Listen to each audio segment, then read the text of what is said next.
Ayan guys, magandang hapon. Pakain muna tayo ng mga gapis natin. Ayan po sila. O nakikita nyo. Ayan po.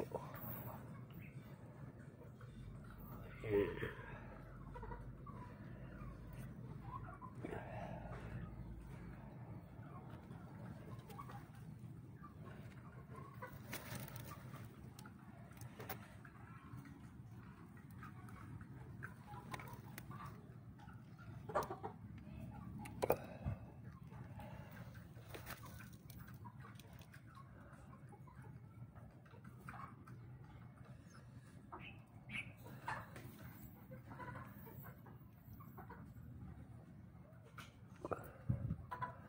Ayan po yung mga ano natin, fry. Tapos ayun po yung ating bagong gagawing mga breeder.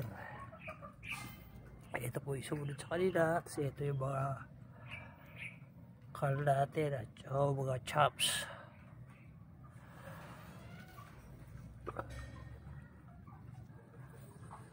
So ayan.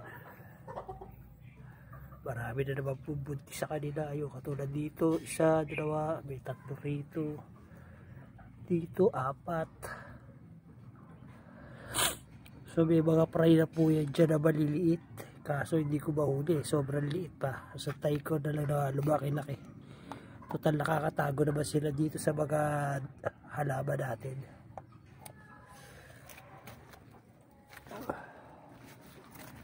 So ayan sila guys. O sisigla nila. Ayan o.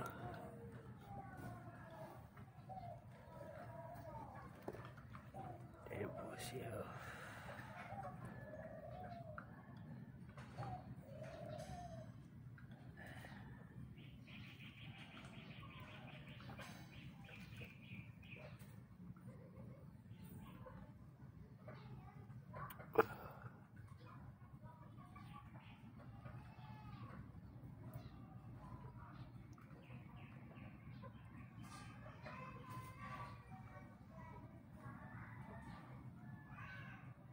Ayan, nakita niyo po yung mga mabibilogan dyan. Mga buntis po yan.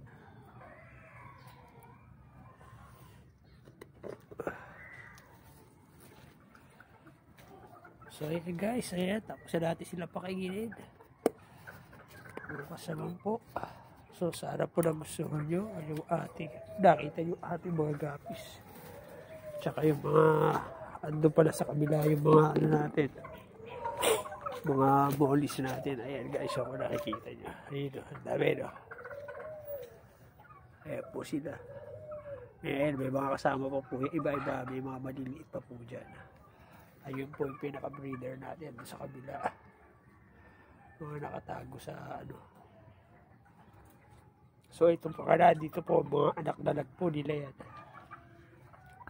Nakita nyo, mayroong mga marble o yung batik, itim at saka puti. Kasi meron po yan doon yung pinakalanay doon at meron po doon isang purong black. So ayan, may mga black din po na maliliit. Kung nakikita nyo, ayan.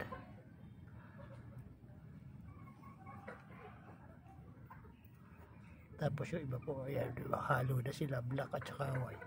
Ayun. Tapos mga purong white. So ayan po guys, sana po natuwa kayo sa mga alaga natin.